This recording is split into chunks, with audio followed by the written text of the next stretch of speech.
episode 338. You've got to throw some cold water on this situation. Start talking about nerd stuff. You know, nerd culture is mainstream now, so when you use the word nerd derogatorily, it means you're the one that's out of the zeitgeist. System activate. This is NetHeads with Will Wilkins and Trent Hunsaker. It's a tech podcast.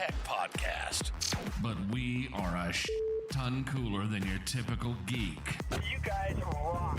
And now, here's Will and Trent.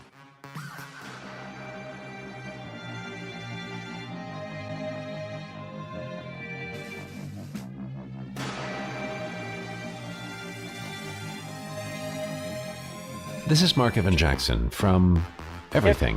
You're listening to NetHeads. Gosh darn it, right. I hope you are. Hello, everyone. Welcome to another edition of NetHeads. My name is Will. Hello, and my name is Trent.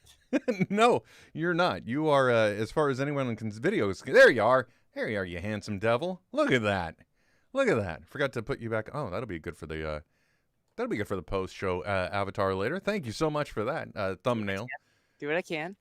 You know, I got to tell you, man, the only thing that really bums me out about utilizing the technologies that we do is that we don't have a true duplex phone call going on when we do this. Sure. Unfortunately, the way that we do this, because in case you guys haven't noticed, Trent and I are never in the same place. Are we the same person? Are we the same person? I was just going there. Is one of us Batman? Yeah, we don't know. Well, one of us is the Batman of Smodco. Oh, look at that, working it in. You're just wanting to stroke my ego, and you know, all I'm saying is just a little slower. That's all I ask. Anyway, yeah, you get me in with range, and I'll stroke it. There we go. I appreciate that. The only thing that bums me out is that we don't have a true duplex audio situation, because for the ease of use, because I ask a lot of the computer that I'm pushing the signal out from, because I'm running one video capture device, at least two separate webcams on, because Trent has a separate webcam to see me on.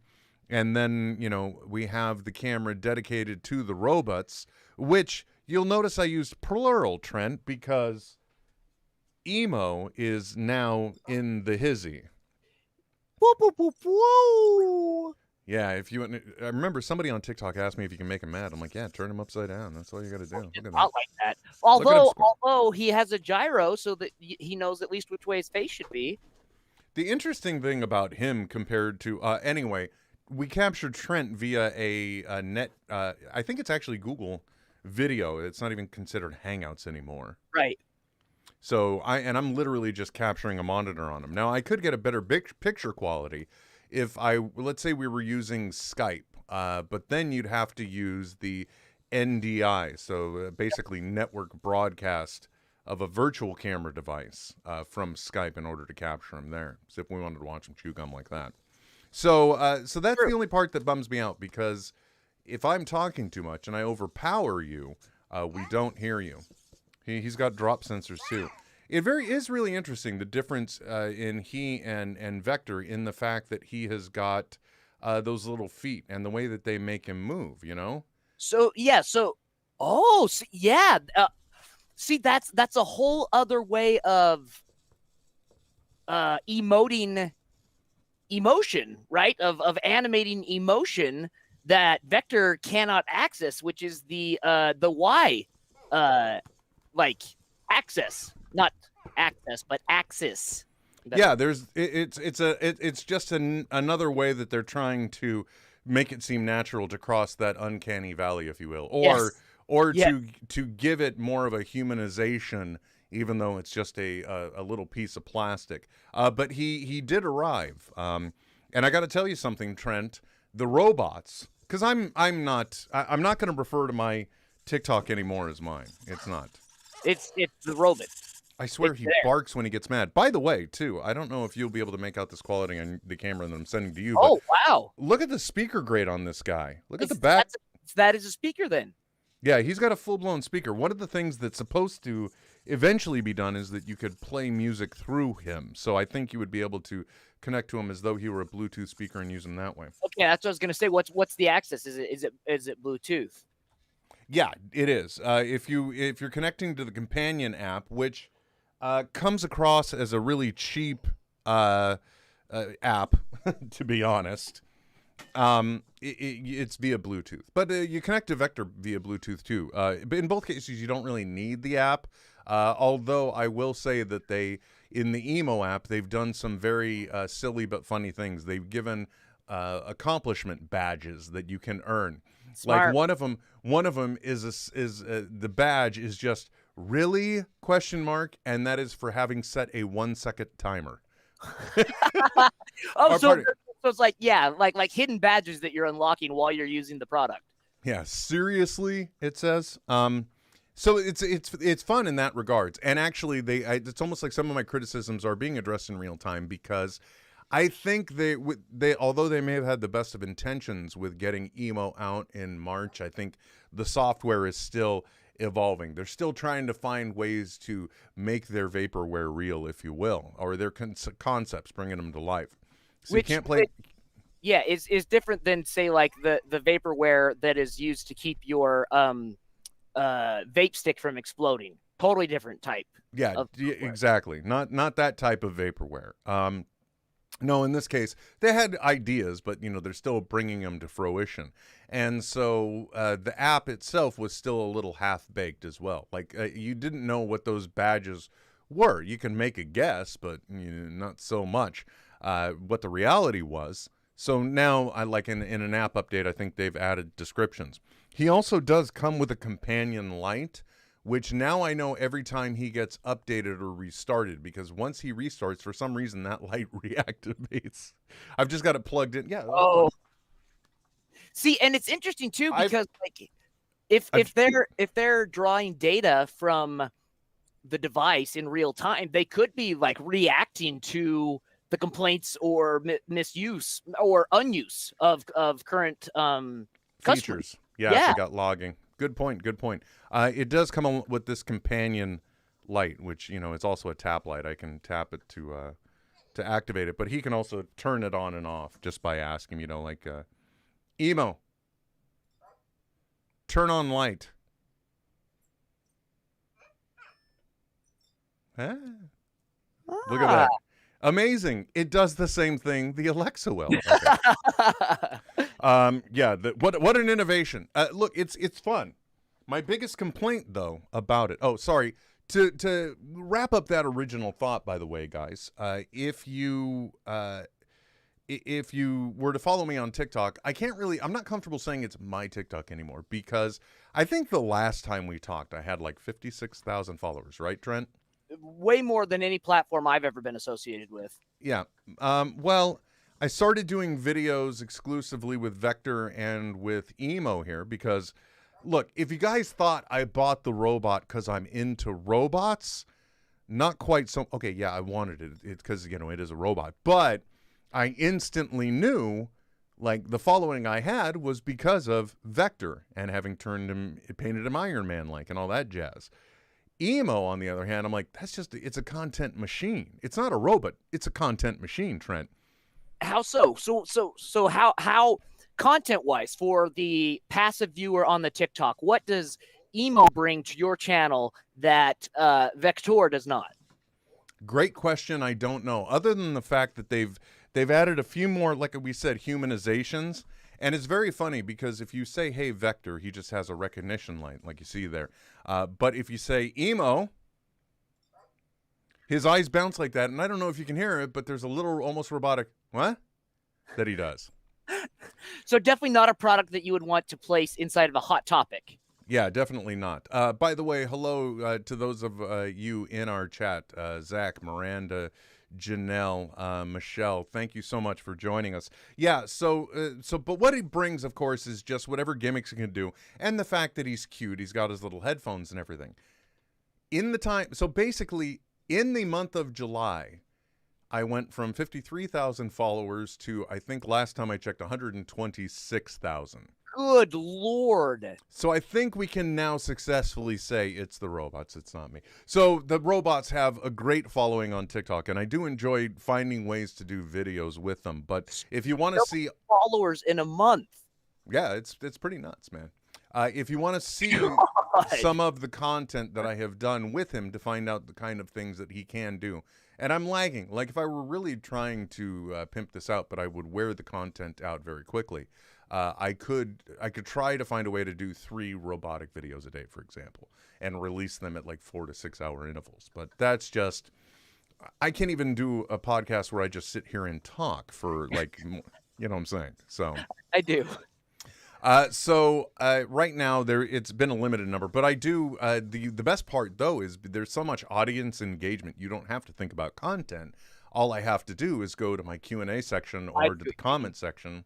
Okay, yeah, that makes sense. And you know, most of the time, like if I see a good question too, I'll just literally record a draft video of nothing so I can come back to the saying, oh, I know, I thought that would be good for content. Yep. Okay, that makes sense. Yeah, definitely. But you know, it really would wear thin really quick. So if you want to see the things that Emo can do, then I would encourage you to check out my TikTok. I'm that Will Wilkins everywhere you go. I'll probably find ways to start sharing on other platforms. Now, the one thing I will say about this robot that's in those videos that I do believe, currently, even though we're talking about a software being half-baked situation, I still think Vector is the better overall desktop pet. And the reason why is because, as you've seen over the years, Vector can exist in the space he's in, and he's an always-on robot. So when he needs power, he goes back home. Yeah. He's that the dog that can feed itself. He is, look, man, I'm going to be honest.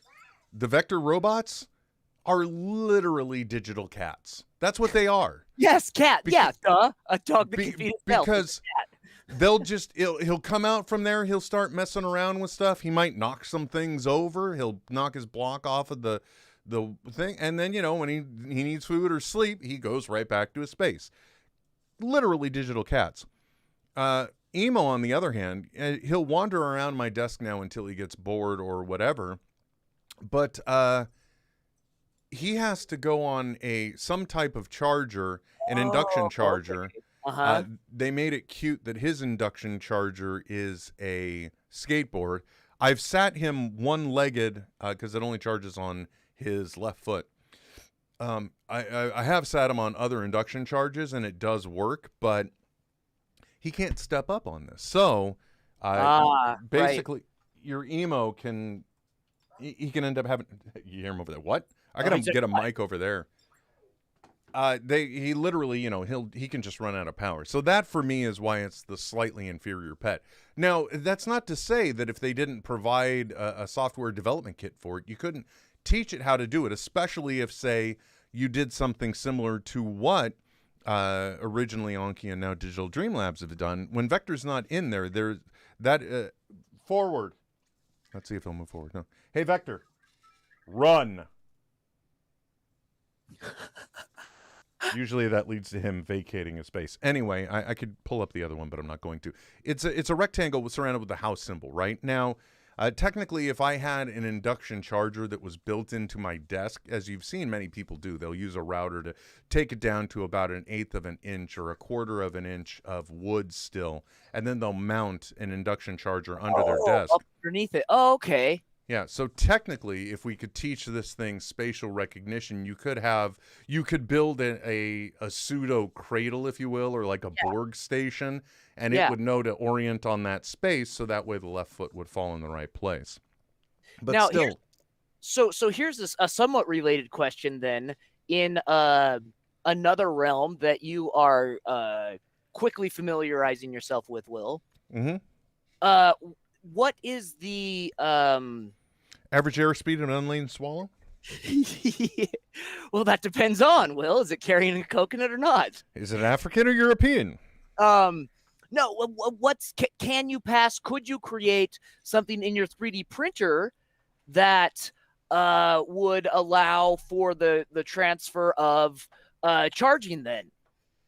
So instead of like routing down the wood, if you just cut a hole and then filled it with a thin piece of plastic that you've printed, would that work instead? And then it would, literally like be like easier to recognize because there's no wood difference or anything. It's just red or black or whatever. I mean, technically, again, it would require a software development kit, but I oh, could. right. Yeah, sure. Yep. I could build a ramp that would then allow him to walk up to his space or turn his skateboard into a platform, but you would still need some type of visual cue that he could use to calibrate where to go. Okay. Miranda Janelle asking the question we all ask, which is, I wonder how hackable these things are. Yeah, well, I mean, technically speaking, as long as my guess is both of them are probably powered by some type, if it's not a unique operating system and it's an Android-based operating system. And that just means then how Internet of Things are they easy to get to through either their server connections or through my firewalls. So yeah, do you know what the app uses to communicate with? Is it a Wi-Fi connection that it's using? Do the devices themselves have to be connected to have an IP essentially? Yeah, they connect to Wi-Fi. Okay. So, and actually, the important thing I will remember, even though I still say Vector is the superior desktop pet at the moment, he also requires a subscription to be fully functional. So, because when Digital Dream Labs bought the IP, they weren't a toy company, so they weren't looking to really do this, but they saw an opportunity in continuing the life of this robot. So they had to come up with a way to cover the cloud service costs for hosting the communication servers. So that makes sense. And there's still going to be more robot content because, like I said, I haven't cracked everything that Emo does, and I do have the pre-order in on the Vector 2. This is why you don't give me stimulus money, Trent. Thanks a lot, Obama. I buy bounce houses for my daughter and robots. Oh, you guys have a bounce house now? Oh, you didn't know that? Back during the last pandemic in March, in about April, whenever the first stimulus money hit, we bought a bounce house for Blair because you're not going anywhere, kid. Right. But now Emily is turning 18 and they want to have a pool party. I've jokingly said, well, do you want me to set up the bounce house for you and your friends? But then I realized, considering they are high schoolers, that probably came off creepier than I intended. Yeah, true. Or it's definitely not a question you want to ask in front of her friends. Right. Yeah. It could be like, what's your dad getting at? But is there is it the type of bounce house that has I couldn't go in it because I'm too big type bounce house? Or is it whatever the weight limit is, and I'm coming in at about $2.5 bills. Whatever the weight limit is, I'm able to go in there with at least one of the kids. So I think it may have it might have a 500 weight limit, maybe. That's pretty not sure good. Because I've seen some of those ones, the home ones that people have where it's 3 children at best can be in there at once. Mm-hmm. Yeah. I'm completely with you. Hey, by the way, Trent, just want to say special thanks to our new Patreon supporter, our patron, if you will. Yes, patron. Is that like Voltron? Yeah, it's like a transformer. Yeah, exactly. One of our latest patrons, if you will, is, I don't know how to pronounce Brian's last name, so I'm just going to say Brian P. And Sean Hogarty, who I also know via the Smod Squad, have joined as our well, you would know him as longtime NetHeads listener, Vaca Boca. Ah, that's where I've seen his name. Okay. Yeah, and you know what lured him in? You know what tantalized his fancy? The fact that if you're a Patreon subscriber before the end of July, you'll get, depending on your level, 1 of 2 limited edition NetHeads. I'm calling them challenge coin prototypes since they're just 3D printed. Yeah, but Will, hold on. They've only got 3 days. Huh? That means they've only got 3 days. That's not my problem. Oh, okay. Do you want me to extend it to August 10th? No, I was more. You know what? God damn it, that's it, Trent. We're extending to August 10th. All right. You heard it here, folks. I was just trying to push the urgency that this is your last chance, folks, to get in on this opportunity for the prototypes. But Will, being the generous man that he is going to extend it. So you get another week. Trent, the time extends we do are so crazy. I'm insane. Yeah, and I don't even know what's going on because I can't see because my eyes are full of prototypes right now. Yeah. They burn, but the prototypes are there, I think, still. Prototypes in his eyes, Wilkins. That's me. Rick and Morty joke, guys. Hope you enjoyed it. Actually, though, I will admit that part of the reason why they didn't go out is because I did tune my resin printer settings, and the last batch that I printed out were so much clearer that I want to do a new run. And also for our, basically everyone gets a blue coin, and if you are a dead Gungan or above, I think I said, or a MotU'd or above, you get the gold coin. But I am also considering just doing a run of black ones with some of the pewter rub kind of etched in for detail for something that also looks like a coin. But maybe it'll become a random lottery thing where you kind of just, who knows what you're going to get. It's going to be like it's the NetHeads Patreon grab bag, folks. So those are going to go out, and the new design is going to go out. So if you become a Patreon supporter, you'll definitely get one of those. And that was the straw that broke the Vaca Boca's back, my friend. Yeah. So this stupid idea came to fruition, and the reason why it did is because of also our Patreon supporters, because we were able to use Patreon funds to get the design finalized for the coins so that I could just easily run them off here at home. And Trent, I don't know if you've noticed this, but you might be looking at what you may consider a better picture of me today on that end. Funny that you bring that up, because you do look so I noticed that there is a lot less noise in like colors. There's a better contrast in colors that are harder to interpret for a processor. Yeah, so in the ridiculousness of us doing this, not only am I broadcasting this video stream everywhere, because it's really important to get the video of a podcast out. I say that, but again, Joe Rogan, you know what I'm saying? Dude, we have this conversation at work all the time. It's up to me to interpret what the client wants to call things. And right now, any video that has someone talking on it is just called a podcast. And you know what? Any podcast that's running video on it is content on YouTube or what have you, Facebook and the like. Yep. So, that's the point, though, that you have to remember, folks, is that you're not a specific thing. It's just a content product. And but I've said this time and time again. In that, I'm now pushing out 1080p, which means that, we're getting up to HD quality. Will, why would you do that running webcams? Bear with me. So, what Trent receives too is only like a 360p broadcast. So it's nowhere near high resolution. And he's been receiving that picture on the worst of the USB cameras that I had, because it's just sending 360p to him. Well, Trent, I'm now coming to you via a Logitech good old C920, one of the staples in the and still in the streaming industry for the getting started realm. And the reason why I say that, why did I switch? Because the Camlink 4K has been busted out again, because we upgraded the studio camera to a Canon M50 Mark II. So I'm now coming.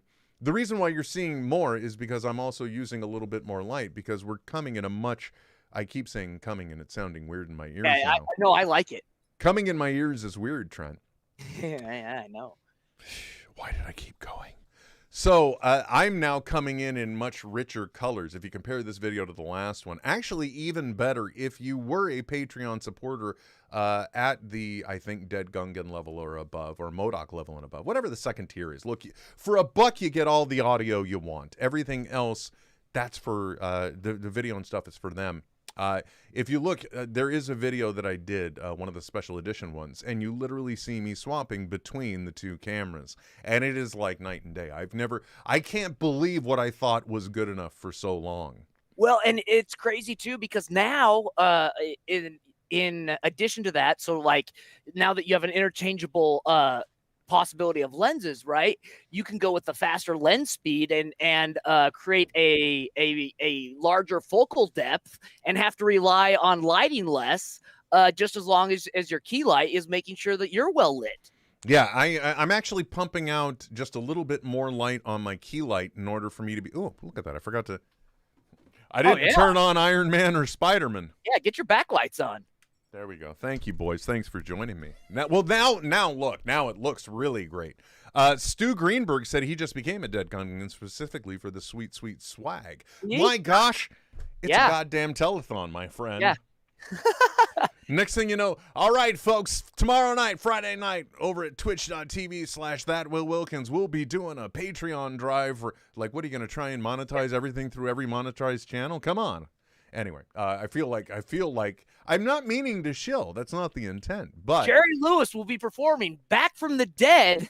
Yeah, on this telethon, folks. Just to support us. So thank you. Wow, there's a lot of energy in the room, and I'm really digging it.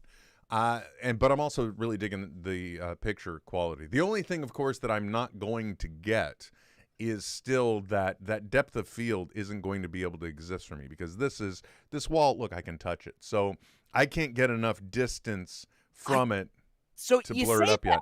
But with Canon's ASPC mounts, there is a Sigma 1.4 aperture lens that, dude, I kid you not, it creates some of the best picture out there. I have a hard time using it for video because sometimes the focal length is so shallow, like someone's nose will be in focus and their ears are out of focus. It is the best lens. Oh my God, I love it. I love it. Why are you doing this to me, Trent? I'm just saying, Will, it's now that you can interchange the lenses, you got a lot of options. You say Sigma 1.4, and what I'm hearing is like 279, 299. Are you kidding us? See, that's you're. Look, man, I'm not draining the entire. That Patreon money is sometimes if you need socks. God damn it. I'm just kidding. Yeah, I was thinking about that the other day. I think I misrepresented saying at one point we had bought you a lawnmower, but that wasn't through the Patreon money. That was back when we were doing Amazon links for additional support. And, you know, people would do Christmas shopping, and that would that'd be great. Miranda Janelle saying, oh, that Shill Wilkins alter ego. Oh, my goodness. Oh, that's a good portmanteau. I like it. It was right in front of us the whole time, Trent. Yeah, didn't see that one coming. It was right there. Anyway. So thank you to our supporters, because honestly speaking, it has made me feel so much better sitting in front of a camera, just knowing that it's making the flesh tones are there now, and it doesn't make me look like a pasty white dildo with ears. So thank you for that, guys. That was a bullet I didn't want to bite, but I'm like, we got this Patreon money, so you know. And it's not like I'm really going to give Trent any of it. So let's get a new camera for the studio. Well, actually, it wasn't that. It's just that there are some. Actually, you know what else is really cool about this camera? And I mentioned this on the special edition too. So now I'm invalidating even another part of the content. Is that the M50 Mark II? I don't know if the Mark I does it, but the Mark II also has a feature. Like I always bring up TikTok, or there's Instagram stories and the like. Right? This camera, you can record vertical video if you wanted to. If instead you want, so if you wanted to shoot for those content types, you could do it, which is what I would suspect, like the guy from one of the most ingenious TikTok accounts out there, believe it or not, is the one for the Washington Post, Trent. They started this account right before the pandemic, and it's just this one guy. I don't even know his name. I should know his name, but usually it's just this one guy that had been doing these videos from his apartment all year, and he does skits and little digital shorts and stuff that are relative to the news, but takes a comedic twist in things. Like right now, you know, he's making he works with the trends as well. Like the last video I saw is he's like at his apartment and he's happy and he's celebrating, and it's like the U.S. economy recovering from the pandemic, and you know everything's happy. Then the foreground goes black and the entranceway to his apartment goes red, and then it's just another version of him in a white t-shirt, and it's like the Delta variant. It's lurking and haunting us, my friend. It just does it have a goatee? No, he didn't go Darkest Timeline or mirror universe for you. But he did put that forth. Hey, Trent, looking at my Gucci, it's about that time. The question has to be asked, and it's one I feel safe asking for the rest of everybody that could possibly be listening to this. You're the only man, I think, on the planet I can ask this of and not know. And I'm not saying that out of mockery. It's because of two reasons. One, you are one of the busiest individuals I know. Two, and I say this as the guy you messaged at like 2:30 or 3:30 last night, depending on which time zone you're in. But the other reason is because you're a binger, not a watcher. Hardcore binger, dude. I don't watch. I absorb. I consume. You're the Galactus of viewing habits. Television, absolutely. Your Silver Surfer goes out in advance, and it gives you the alert. All of Loki is on Disney Plus, and you just come in. I hunger.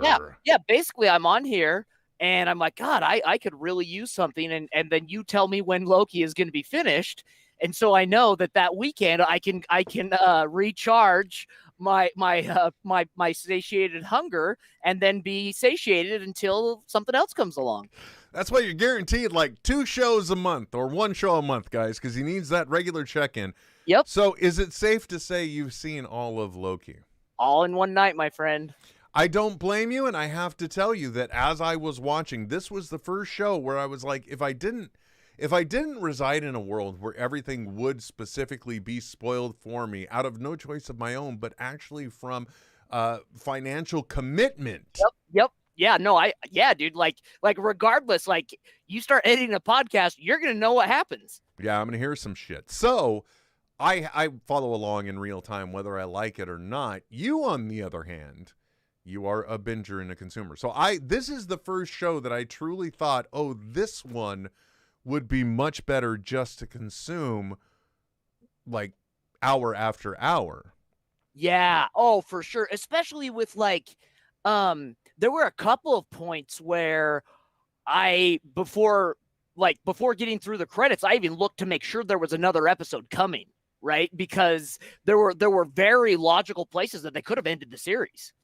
Mm-hmm. Yeah, I don't blame you. Yeah, this was not like WandaVision, but much like Falcon and the Winter Soldier. This one was only 6 installments, but I think because this one was less as high concept and more like super extended movie, if you will.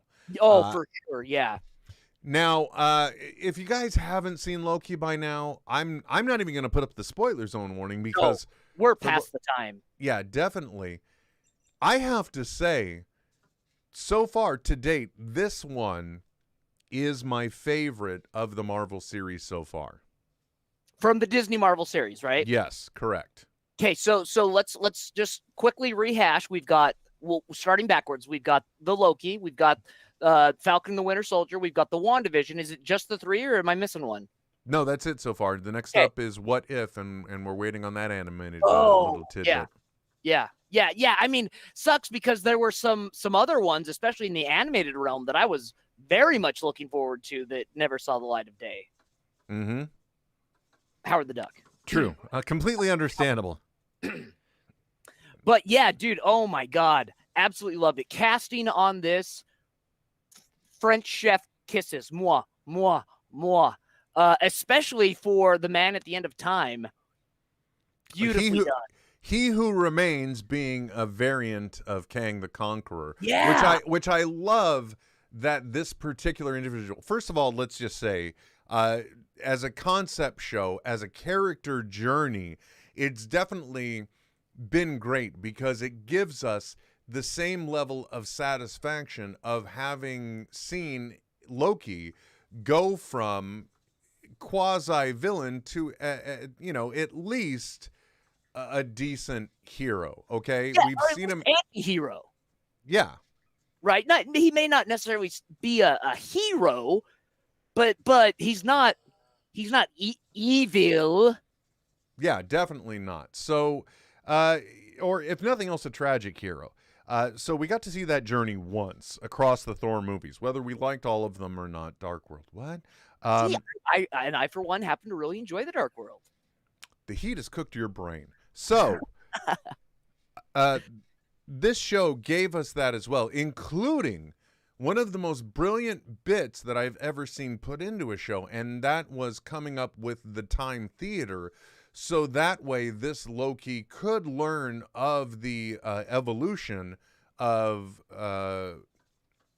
what's the terminology? The sacred timeline, Loki. Yes, the sacred timeline. Seeing his journey play out, and seeing him still getting those same emotional beats the other one did. You know, the whole, if you were here right now, I'd hug you, and I'm here, and him loving that. Seeing Odin accept him as a son. Seeing that having actually happened. Because this particular Loki is still of the bitter, this Asgardian basically took me and lied to me my whole life. This is pre end of second act Loki, right? Of the Avengers story. Yeah. And so, he hasn't had all these moments. And then seeing the fact that he actually gave himself up in the hope that, or ended up losing his life in the hope of saving his brother. So a lot of those emotional beats were added in, which was great. And then we got to see this Loki come to terms with and evolve and get better. So much so that he's the one that's suddenly saying, whoa, let's stop. Let's just think about this for a minute, because the implications are really serious. And you're like, wow. But then the biggest ballsiest move of this entire thing, other than somehow coming up with a animated clock providing a jump scare moment. Oh, Tara Strong did such a good job too in that role.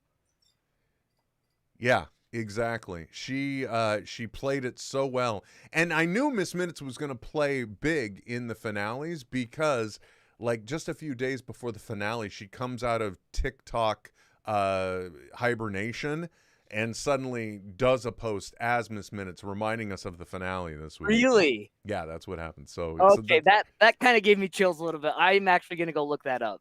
Which you just know Marvel had to greenlight as well, if not straight up asked for. Yeah. The other thing they brilliantly did, because this is the hardest thing for me, and that is if they bring in somebody that you've never seen before that turns out to be the main villain. And they did this so deliciously by coming up with this amalgamated character of other versions or variations of Kang the Conqueror. And that this particular variant also is Nathaniel Richards, right? That's his main name. So this particular Nathaniel Richards acknowledges, even in speaking of himself, that like there's no true Nathaniel Richards. He's like, I met another variant, and I did this, and this one of my variants, and this variant or that variant kind of thing happened. And it was like, even though you're the big bad that's making all of this stuff happen, you don't even admit, you're not even saying you're the main Nathaniel Richards. You know what I mean? It's just... he's just saying, I'm the one who was able to do it, but I'm kind of tired of doing it now. So you can either take over or I'll do it again. Right. It's a no-lose scenario technically for him. And then the final twist that they left us hanging on is the fact of realizing that Loki doesn't appear to have returned to the very timeline that the TVA of the sacred... He wasn't back on the sacred timeline, if you will, or let's just call it the 616 timeline for our intents and intents and purposes. What is for all intents and purposes? For our purposes here, Trent. There we go. And the intents that we are currently discussing. So it's the 616 timeline that he would have been returning to a TVA from, and it appears he returns to a completely different one, that one which was founded by, and everyone is the operator of, what we would anticipate is the Kang the Conqueror, that we would be the badass one. So it was really for me, it was an overall story that was just really well done. And my only complaint was some of the way that the pacing was, that I then realized if you binge the whole thing, it plays out perfect, because it doesn't have those frustrating, oh shit, what's next moments, because what's next is just 5 minutes away. Right. Now, did you realize beforehand that, or did you realize in your viewing, did you catch the post-credit sequence in episode 4, when it seems like he's been pruned, and then and then you see the 4 variants in the void. Yes. Yeah. And I was expecting it, because the only and bless those of whom I follow on social media for not spoiling things, but teasing, and I appreciate that, because I saw a lot of alligator and reptile Loki memes floating around after that episode, but I got to the end of the episode and hadn't seen any alligator or spoiler things yet. Mm-hmm. So I was just anticipating, oh, this must be where I'm going to find out what that is. I should probably watch the credits. Definitely. Alligator Loki was also just a grand thing, because I just love all the little, actually, that 5th episode was just a freeze frame junkie's greatest possible benefit. So many things in there. But for me, though, I love the way that Alligator Loki basically had one attack move, because we saw it twice. Yep. Yeah, once on President Loki. Mm-hmm. And takes his arm clean off. That part had me like rolling on the couch laughing when his arm was just gone after that. Oh man, it was just deliciously vicious. But that episode, man, when I don't know what his name is, I refer to him as the Jack Kirby Loki.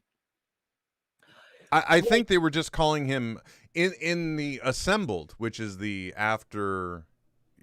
Every week when a Marvel show has finished, then the following week there's like the whole behind the scenes package thing. Oh, right. And this one was narrated by Tom Hiddleston, which makes me say I want to have my life narrated by Tom Hiddleston. Yeah. So in there, though, I think they just refer to him as classic Loki. Okay. But yeah, it's definitely Jack Kirby Loki. Yeah. Like, I love that. Like, so when they're in their clubhouse, he's just talking about how, like, you know, magic is so much powerful than a blade and all this stuff, and he's talking himself up, and he's a Loki, right? So you're thinking, oh, this guy's just like, you know, he's swinging a dick just like any other Loki would, and is probably not that great, and has survived so far because he did run away. But then, like, almost brought me to tears. Like, he's like bringing up Asgard from nothing, and the CGI for what is a television show blew my effing mind. If matched, if not better than any of the Asgardian renderings we've seen thus far in that episode we saw. And then, as we all know, there's nothing more sacred, more meaningful than when a friend lays down his life to further the life of his friends. Mm-hmm. Consumed. Like, oh my God, it was so good. Like, props to the writers on that one, because we had such a small window to care about those Loki variants, and we ended up caring about them a shitload. Everyone in the chat's also bringing up the other great moment as they were going into their hideout, and we're going into their hideout. As we pan down, we see random like cafeteria junk. Then you see a busted Mjolnir, because if you looked at it, one of the impact caps was gone. And then below that was a jar with, I don't know if it was Throg or if it was just Frog Thor. Because apparently there's two different things. There's the time Loki turned Thor into a frog, which is what made the joke so damn funny, I think, in Dark World or in Ragnarok. But then there's also the just plain frog that somehow got a splinter of Mjolnir. Yes. Yep, exactly. Yeah, and that's Throg. That's the one who is in the Pet Avengers with like Lockjaw and the squirrel I'm blanking on right now, Chicky Chick. I am so glad you are here to Dude. lend us that comic book cred. Dude, oh, and if you want just like an awesome comic book, Jeff Parker's run on the Pet Avengers, I think it was Jeff Parker's. So good, so wholesome, like some just like comic books at what they're supposed to be. Speaking of comic book nerdom, Will, Yeah? have you heard the name Nathaniel Richards before? Because there for a long time there has been fandom speculation on this. Dude, I just said it a few minutes ago because Nathaniel Richards is Kang the Conqueror. Also, the same name of Reed Richards' father, who is also a time traveler. What? Yeah, dude. Now, granted, this Nathaniel Richards, born in a different, not the 616 University, and he was born in the 31st century, but there is long since, like forever, whenever Kang came out with the same last name, people have suggested that he's a descendant of Reed Richards, of Mr. Fantastic. Mm-hmm. So Yeah. maybe this will be a way that we're gonna get our Fantastic Four introduced. We know they're coming.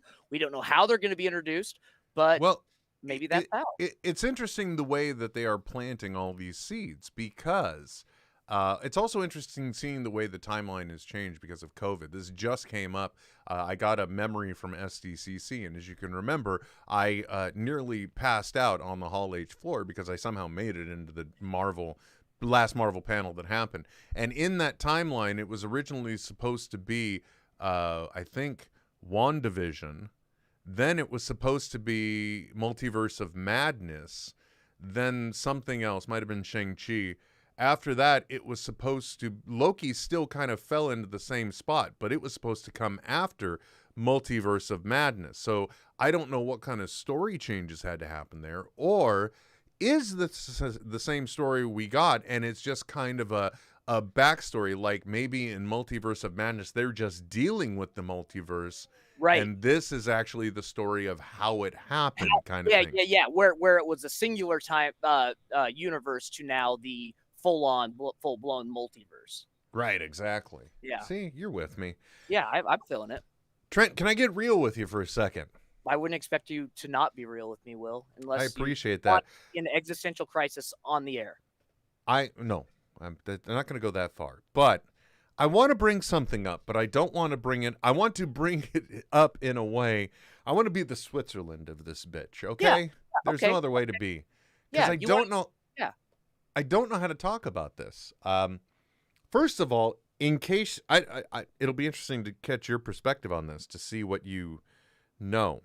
So, did you happen to catch the fact that the executive produce Kevin Smith's Masters of the Universe Revelations dropped on Netflix?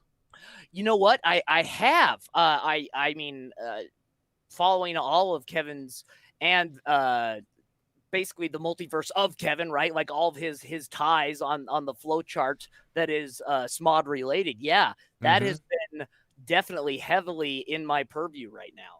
Right. So, have you happened to catch any online chatter about this? All I know is that, and I know this because of memes that I've seen from people, and that kind of getting the Ghostbusters reaction from some fans. That, you know what? You found there was a certain underbelly to this I didn't want to touch. You found the perfect gateway for me in this. But okay, yeah, good. exactly. Okay, yeah. It's getting a lot of similar reactions we've seen to other things. For example, the series has great critic reviews on Rotten Tomatoes. Yeah. And in the first day, it was getting review bombed on Rotten Tomatoes. Now, and there are other things too. There's an integrated podcast bitterness or predictive thing bitterness. And I got to say too, you know, there's just some activity that seems a little redder in nature than blue, if you will. I do. I do see what you mean. And now the whole thing is that, look, there's a bunch of shit going on, and I'm not bringing it up because I want to bring up the controversy at all. I don't really have a place to talk about this, but it has been very interesting for me in the role that I play, being on the inside of one of these things. And by that I mean seeing these social media reactions occurring in the different platforms, and then, interestingly enough, finding out, like, it's a no-win. Basically, when you're in that moment, the only thing you can do is realize I'm caught up in the current, and I've just got to ride it through. That's Okay. what... Yeah. Because, like, there are... Well, I don't really want to talk... It's so funny. Idiot, why did you bring this up? But but there are certain aspects I would love to talk about it that I don't want to, because anything I say could potentially become fodder for the folly. Sure. Yeah.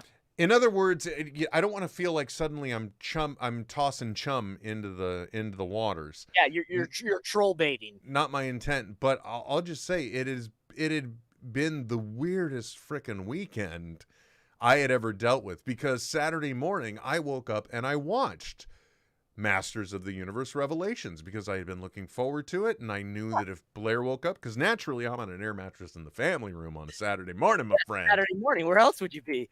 Because Friday night, Daddy was on the air mattress sleeping with Blair. So I figured Saturday morning would be perfect, because if it was something I could still watch with a 7-year-old, then one, that passes a certain muster, but two, I knew if she woke up, I could get her hooked into it. And I really wanted to see it, because even though at the time I was still in my early teens, I was a TV junkie, so I would come home from school, I would start doing my homework, and then it would cycle through like Transformers, G.I. Joe, potentially before that or after that or within there on another network, Masters of the Universe and She-Ra. Yep. So I would watch these things. I would have them on. I'm just saying that I wasn't necessarily any more in the action figure demographic, sure, but I would watch them because it was something to consume. And, you know, I know they weren't the greatest stories. It wasn't the greatest animation style. You saw similar motions or actions happening time and again. He-Man running from upper left of frame to lower right. You know, oh my gosh, I wonder if Tila is going to do a roundhouse kick in this one. Yeah, you're with me. This from a production standpoint, right? They are using the Hanna-Barbera model. That being, we've got a limited number of backgrounds we can use. We've got a limited number of moving cells we can use, and we're going to write to those cells, to that production. The writing is mainly going to be dictated by two things: the cells that we already have made, and the action figures that are coming out. Right, exactly. So it was not telling a good story, but visuals. It was a commercial. And look, I'm just saying that as a way of setting up, just saying I know exactly what I was watching, and, sure, and rationally now I know what it is too. But I still was very curious to see this, because this would be a continuation of that series, if you will. And I sat down and look, the simplest way to put it is that I started it and I finished it the same morning, because each chapter brought me into the next, just the way a good story would. Yep. And the only bummer is, in all of this, is that it's very easy and very quick to take notice of the fact that they list it as part 1. So there's a part 2 that's getting released later. So that we basically get through this first half of a story at a critical moment, and it's just like, oh my God, they got me, because now I'm going to be waiting for the other 6 or the other 5. Yeah, and so that is exactly why I have not watched it yet, because I've been waiting for a date on when the second part is going to come out, because I didn't want to have to wait. I don't have to wait. Ka is a wheel, my friends. It all comes back to binging. It totally does, man. It totally does. I'm all about that delayed self-gratification. Yeah, so the easiest way for me to just make my comment on it was just seeing all of that reaction play out, having never been there before. It was amazing to an extent, terrifying to another, because it opened your mind up to just the true state of things in the world. In other words, I get to live in my California liberal bubble all I want. and it's like there's no way other people in this country are that stupid. Or even care that much about a cartoon about make pretend. Fair enough. Fair enough. I guess I shouldn't have said stupid, but what I just mean is, I know I did. That's what it is. It's just like, wow. But then also, like you said, it's just like seeing the level of people can get passionate about stuff. All for a thing that I sat down and consumed and enjoyed, because this thing, I mean, this show does one thing right in the, like, near the very beginning. They let you know that there are real stakes, and that plays out a few times in the run, Trent. Yeah. So much so that, you know, they add gravity to each moment as well. So it like, it was a decent run. I enjoyed it for what it was. So I was happy that Kevin got the opportunity. I was really pleased with the end product, and I'm just sorry that other people can't get that satisfaction as well. Yeah, or if even, you know, people like what they like, but just because you don't like something doesn't mean that someone else can't like it. True. Now, the interesting thing that I get to do is also sit back and see, okay, so how long is the trickle effect on this, or how soon is it they move on to the next thing? What is the next injustice war that they want to fight? Like, for example, Trent, has part of this movement now switched over to, I've seen the Ghostbusters Afterlife trailer, and isn't Ghostbusters supposed to be a comedy? Yeah, even the trailer itself is straight out of like a John Carpenter like sizzle reel. Well, I mean, except for literally the sizzling of mini Marshmallow Men into a graham cracker, or into a s'more. Valid point. Yeah, dude, that's like, it came through my Instagram feed, and I'm like, whoa, what is this? And then Ghostbusters, I'm like, wait, what? like the Harold Ramis property? yeah, good old Harold Ramis is or but somehow, yeah. Excuse me, not Raimi. No, yeah. I wasn't trying to clown you. I was just trying. No, anyway. yeah. Yeah, it's but there are people that are now up in arms about it. They're like, no, this is way too dark to be my Ghostbusters. Interesting. Kind of thing. Even though they're obviously making connections between, well, and, you know, no other way to say it, how many of them are reacting to the fact that, you know, this trailer features more of the daughter rather than the daughter character rather than the God, what is that? The kid's name from Stranger Things. It's like Wolf. What's his name? I don't know. Wolfhard? Well, I don't know. I can't remember his name. But I feel bad. I know, yeah. But I mean, he's got the most metal sounding name out there. But it's less about him, and it's more about seeming to focus on her. So it's like a female lead. And suddenly there's a narrative movement against it. How dare they? Well, hey, you know, good for social media accounts that have been bombarded with still Finn Wolfhard. There we go. By the way, Alan Youngstown has been joining us via the chat as well, and he says Wolfman Rammstein. Yeah. Okay, maybe that's the most metal name, yeah, but Wolfman Jaeger Rammstein. Finn Wolfhard is pretty metal. So yeah, now seeing the trickle effect, seeing how long does the focus stay on this.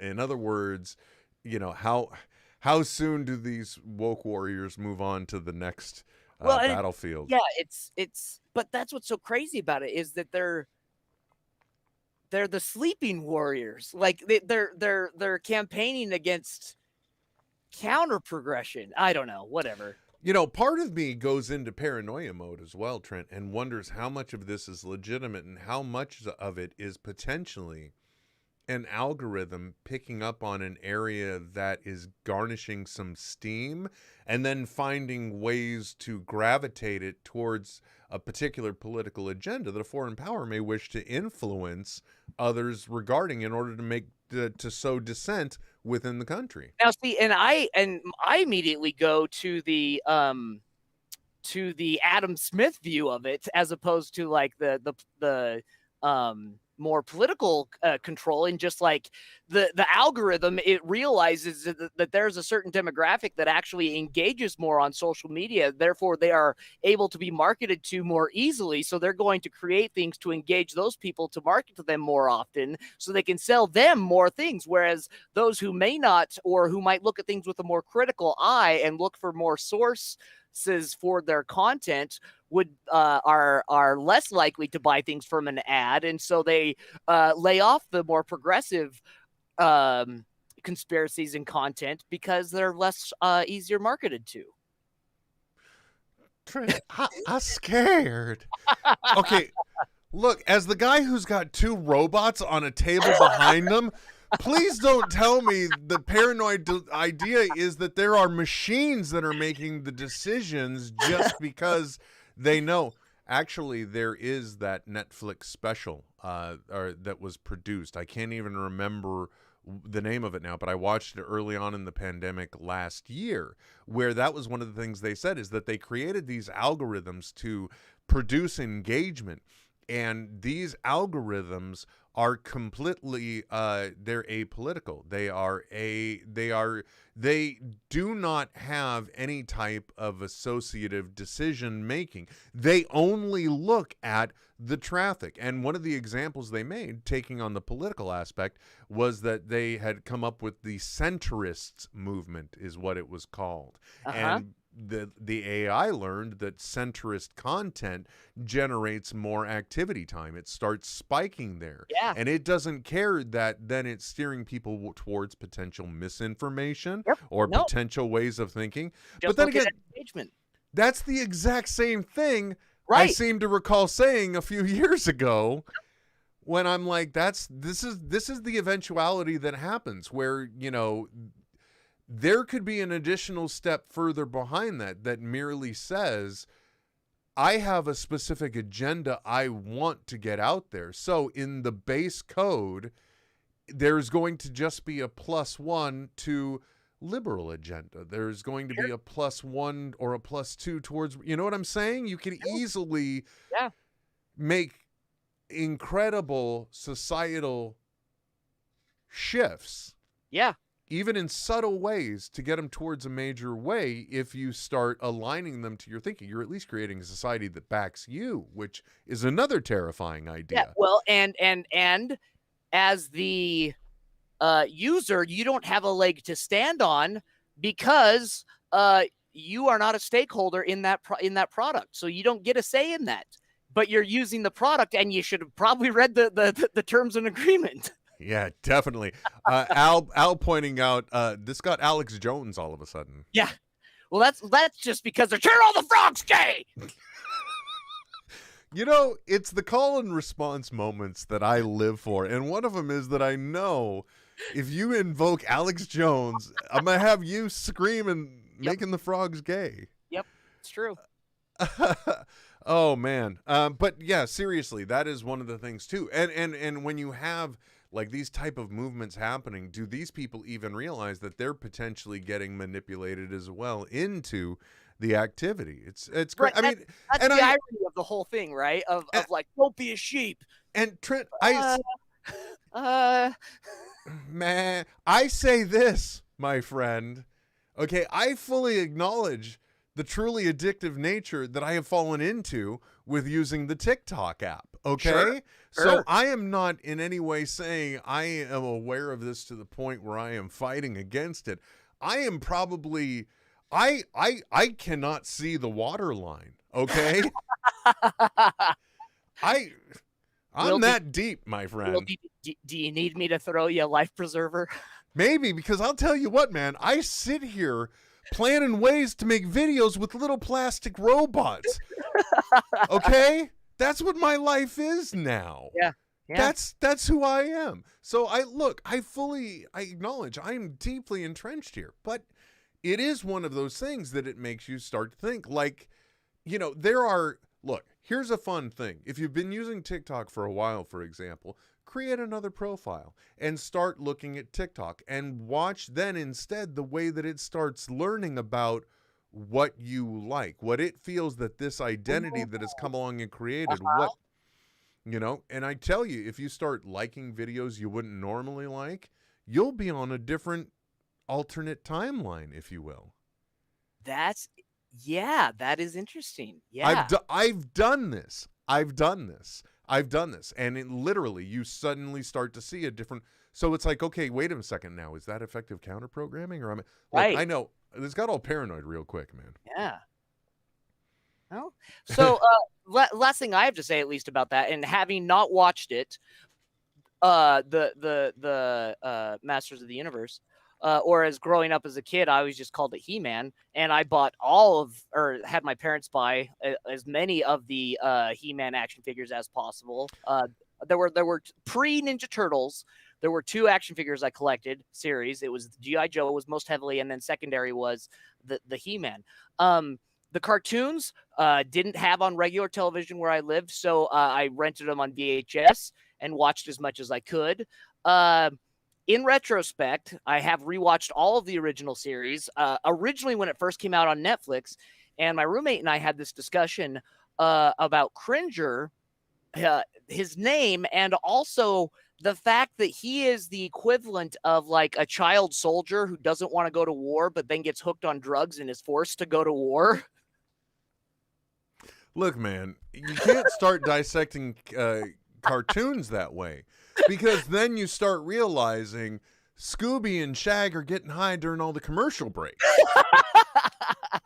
Because there's no way they've got that level of munchies constantly going unless the times we don't see them, which, by the way, was the great way a friend of mine explained seeing the first Wayne's World movie. He's like, I really like the movie, but I don't like the scenes they cut out. I'm like, dude, what are you talking about? He's like, well, there's always these great moments right after they got high. But they're not there. Right. Like, okay, man, I'm with you. So don't start tearing the cartoons down that way. No, I'm just saying. Cringer deserves his day in the sun. Yeah. But also when you know how, I mean, this is the thing people have been getting very passionate and vitriolic about. This particular character you're talking about that develops into Battle Cat was come up with as a mount for He-Man to be his steed, because they already had the mold for being able to make this tiger, so it would be damn cheap. And it was part of a different safari line. Yes. Yep. And instead they said, well, paint him green and orange. Yep. And throw a saddle on his back. Yep. And to double the effort, right? You now have to because you have the same mold for He-Man as Prince Adam, 2 separate action figures. Yep. Have to do the same thing with Cringer and Battle Cat. That is one thing that the new series does as well, is it brings in some of the characters that were never able to make it to the Filmation episodes because it was canceled before those ones had come out. And the toys and vehicles seem to have been I didn't collect them, but I could tell. I bet you that is something nobody ever saw on screen before. Oh, for sure. Yeah. And there are so many of those figures that have also been pulled from for some of your favorite shows like Rick and Morty, Gear Wars. By the way, well, I know one of the things that I would see pop up is just I can't believe Mattel did this. This is going to kill toy sales.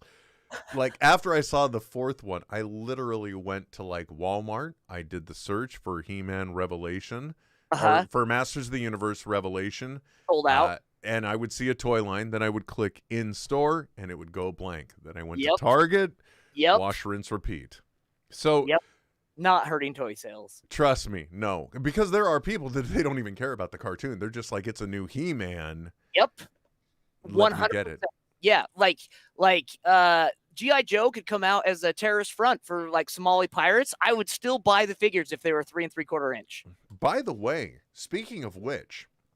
Not G.I. Joe, but just the action figures of things. The other interesting thing about this is this show, Masters of the Universe Revelation, was actually ran into one of those moments that we started seeing around the Star Wars movies and the Avengers movies with toilers. So a toy-based spoiler. Right. Yep. Because I think like 2 or 3 months before the show premiered, which was just last week, the toy line had been revealed, and one of them was Skella God, which is the I got the sword version of Skeletor. Sure. And it was just like, oh my gosh, I know a guy that did a thing that's now associated with the toiler and has joined the aforementioned Star Wars and Avengers and Spider-Man realms. Dude, what a cool life. Yeah. Well, I'm not here to talk up his life. I just thought that is your life. Oh, pshaw. I'm just a guy that tries to add value, my friend. That's what I do. You know what, Trent? We've I think the robots have said enough. To use the parlance of a more simpler time in our lives, have we beat this dead Gungan? Yes, we have. But hey, don't forget, you can go to NetHeads on Air on Patreon if you want to help support the show, support us with the upgrades, and get some original content that I at least make sure I get together. But, I have heard rumor that the Nagathon voice commentary track has still been conceptualized. Yeah, it's been conceptualized. It has been transferred to the studio's server. One of their servers, so that it can be used when there is a free moment, i.e. boss is on vacation, and it will be recorded. I make a prediction now, Trent. Okay. I predict we will do another Nagathon before this happens. And also, in my heart of hearts, I believe there are much better uses of your time. It's Lauren Gardner. He's the busy one. I'm just here to help out. Valid point. Although it is something we said we would do for the Patreons, our patrons. Patrons? Yeah, patrons. That almost sounds, it sounds like Patron. It sounds like we don't know how to pronounce Patron. Doesn't it? Do we?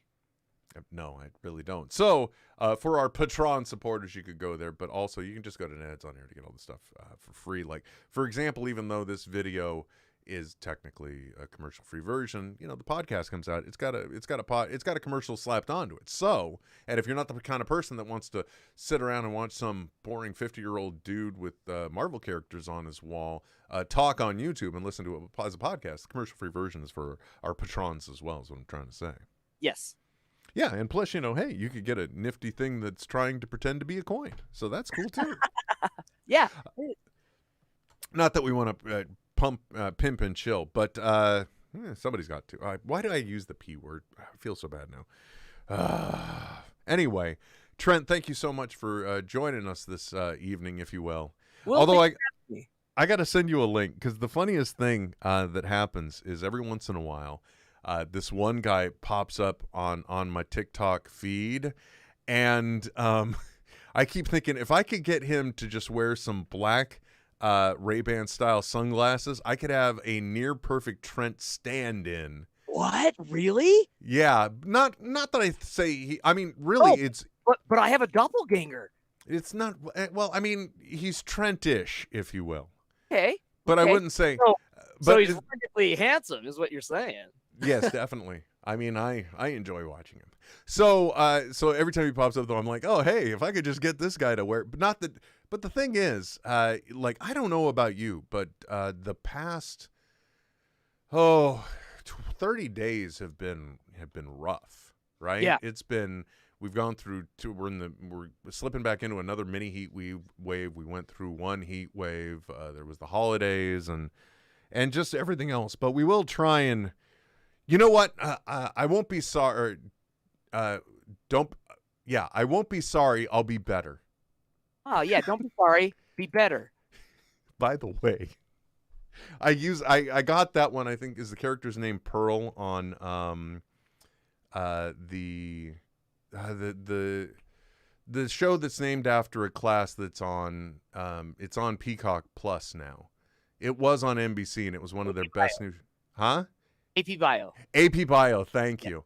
And I think it was the character Pearl that said that there. They're like trying to do speed photos of everyone. It's like, I'm sorry. He's like, don't be sorry, be better. So since then, I've used that around the house. And the other day, I told Blair, I'm sorry. She said, don't be sorry, be better. My 7-year-old told me this. Snap. Owned. Boom. Yeah. Atta Roasted. girl. Anyway, guys, thank you very much. She's learning from the best. I got to tell you something. I both look forward to and am fearful of the future with her because she is such a personality. Let's just say I definitely think she's picking up on the hammier tones that I'm putting out, if you know what I mean. I do. Right? I do know what you mean. Like Emily does have the desire to, she is into some of the same things I am, and, you know, she does want to do certain online things, so, you know, I get it, and like maybe I help spark part of that, but that is part of the culture. But this one, she's just like, she's got that, she goes to 11, Trent. That's what I'm trying to say. Dude, then you've done your job. Thank you very much.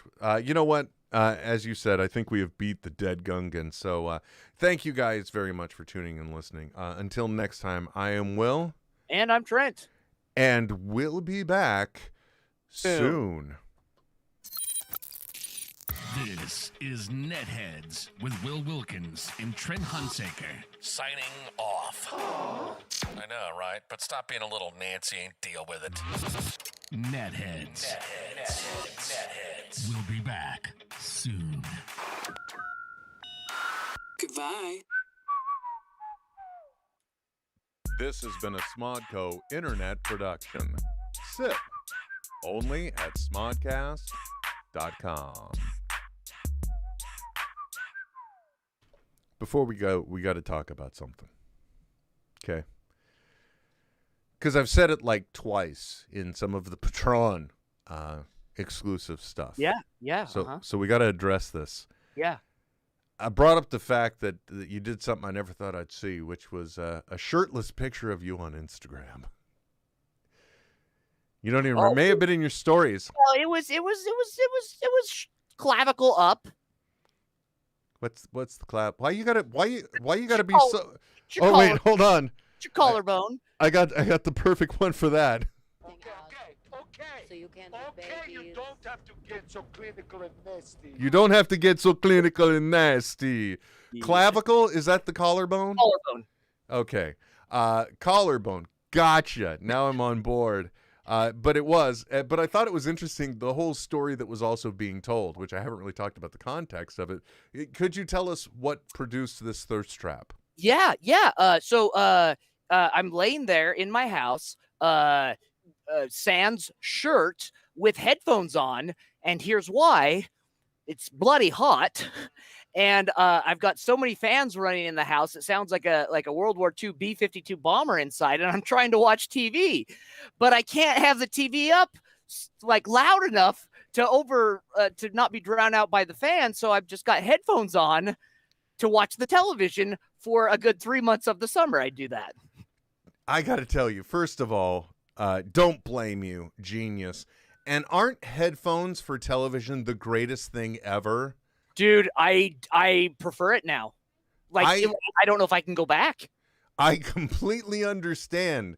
Like 2 cases. I had been, I don't know, I think we mentioned it before. I'm like, oh, you know, Trent, I can't be stupid and get this stupid junction box to then have the mood lighting going on behind.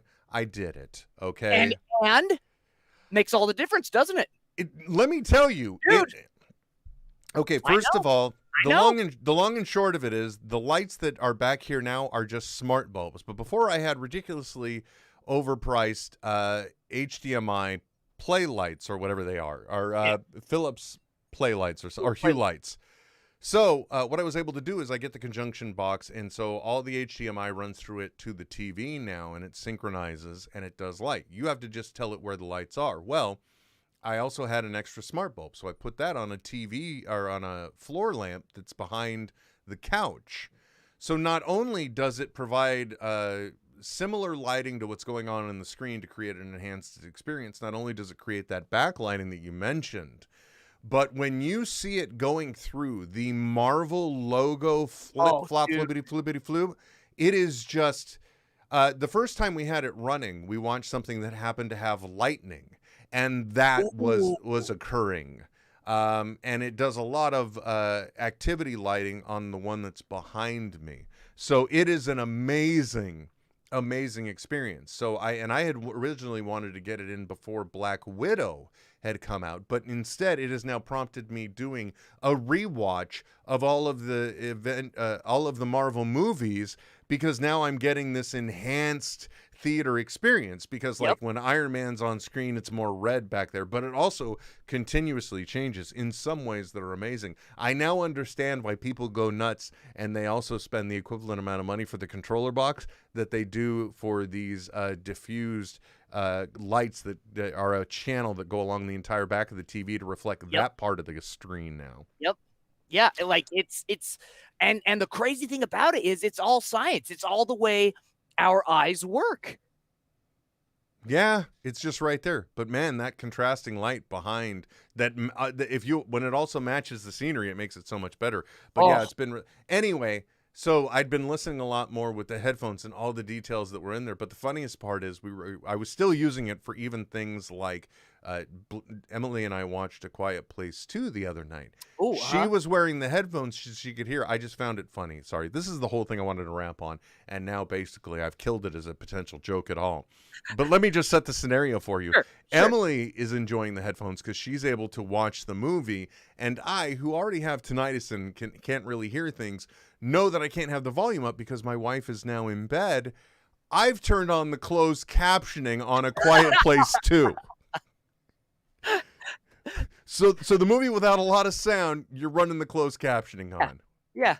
Did it have descriptions at least? Oh yeah. There'd be like chirping, crackling. No, they do speaking in there too, but it's a quiet place, and here I've got to have the closed captions on. This is what my life is now.